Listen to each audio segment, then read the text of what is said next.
Слава Ісусу Христу!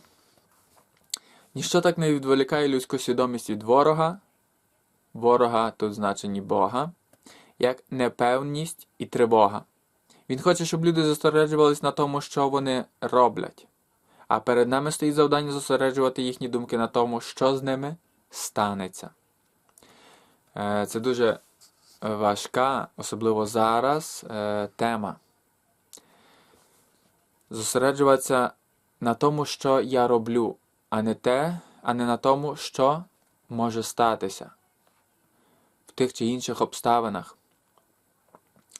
Така невпевненість, тривога нас дуже часто нам мішають в молитві, мішають в стосунках з Богом. Можеш послабити молитви підопічного, відвертаючи його увагу від самого ворога, Бога, і спрямовуючи їх на стан його розуму й свідомості щодо нього. Нехай образа або жіноче тіло притягають його увагу такою мірою, щоб він не міг зосередитися над думкою «я входжу в стан, званий ангельським, або в стан, званий хтивим». Натомість нехай на думці мої почуття стають дедалі святобливіші і милосердніші. Так зосередиться його увага, що він уже буде не здатний дивитися далі самого себе і бачити нашого ворога, Бога, або своїх сусідів. Говориться про те, що ми можемо зосереджуватися на молитві як чомусь такому святому, і так і є, молитва є свята.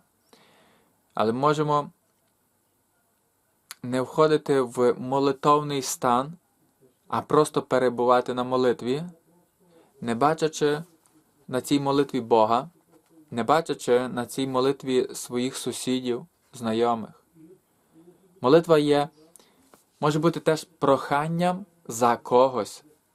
Якщо ми знаємо, що в сусідів є проблеми, а ми знаємо дуже часто про наших знайомих, інших людей, хто переживає зараз проблеми, і можемо недооцінювати нашу молитву за них. А кожна молитва є дуже важливою.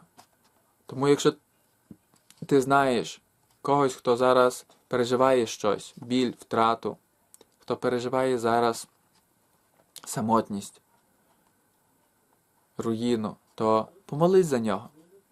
Можеш поставити на паузу це відео і помолись за нього.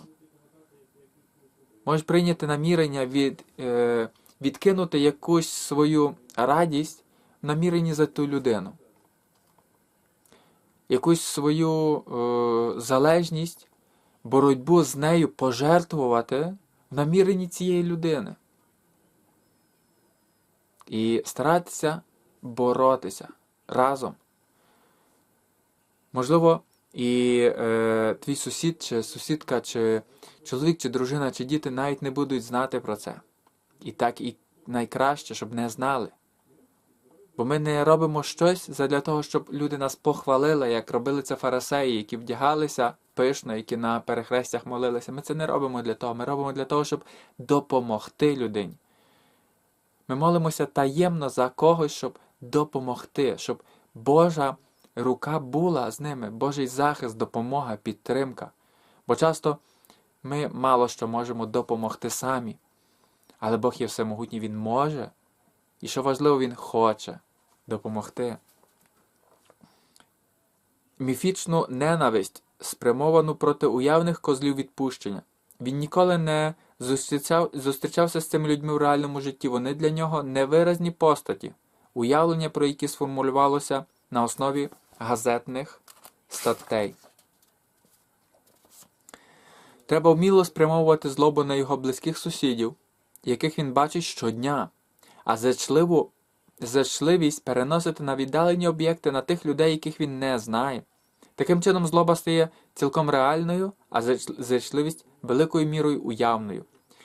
Немає ніякої рації збуджувати ненависть до далеких людей, коли в той же час між ним і його матір'ю, його роботодавцем, випадковими зустрічами в потязі зростає згубна звичка добродійності і милосердя. Тут є два такі пункти протилежності. Ми можемо зосереджувати свою любов і ненависть на близьких або далеких. І тут важливо правильно поставити напрямок. Бо ворог прямує до того, щоб милосердя і любов ми зосереджували на людей, яких ми навіть не знаємо. Ми вчули в новинах, що хтось там зробив якийсь подвиг, якусь велику роботу для інших людей, і ми їх любимо. Ми їх поважаємо. Тих людей, яких ми насправді не знаємо. А можуть бути люди біля нас, яких ми ненавидимо, яких ми кривдимо. Ми їх не бачимо. І ми все рівно маємо і любов, і ненависть, і зосереджуємо одну на тих, а другу на тих. А може бути інша ситуація, коли ми маємо злість. Маємо злість до тих, хто нас кривдить. Зараз маємо час війни. Ми можемо ненавидіти людей, які вбивають. Але в цей самий час можемо любити тих, які є близько. Проблема для ворога, для диявола, щоб ми не лишалися в цьому стані, а перейшли в інший. Тобто, щоб ми замінили ненависть до когось далекого ненавистю до тих, хто близько. Бо ми кривдимо найчастіше тих, хто є довкола нас. Ми не кривдимо тих, хто є далеко.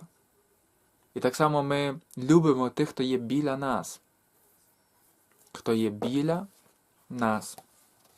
Треба вміло спрямовувати злобу на його близьких сусідів, яких він бачить щодня, а зичливість переносити на віддалені об'єкти, на тих людей, яких він не знає. Це робить для нас ворог, це робить диявол, щоб ми любили тих, кого ми, можливо, ніколи й не побачимо, а ненавиділи, кривдили тих, з якими ми кожного дня є. Тому, підсумовуючи, маємо правильне зосередження на людей, які є біля нас. В першу чергу, які є біля нас, на яких ми маємо прямий вплив. Звісно, що ми маємо прямий, такий не прямий, а додатковий вплив на всіх людей в нашій молитві. Ми можемо їх огортати захистом. Але прямий вплив наших дій ми маємо на тих, хто є поруч, хто є близько. Тому можемо сьогодні переглянути тих найближчих, які є навколо нас. І подумати, що я зараз можу доброго для нього чи для неї зробити. Знаючи ті випробування, які вони проходять, чи я можу підтримати якось. Тому заохочую сьогодні зробити якесь добро для тих, хто є поруч. Для тих, хто не віддасть вам тим самим зараз. Бо це буде, як в магазині, щось за щось. А просто так, зробити добро комусь. Хто є близько. Хай Божа мудрість буде над нами. Слава Ісусу Христу!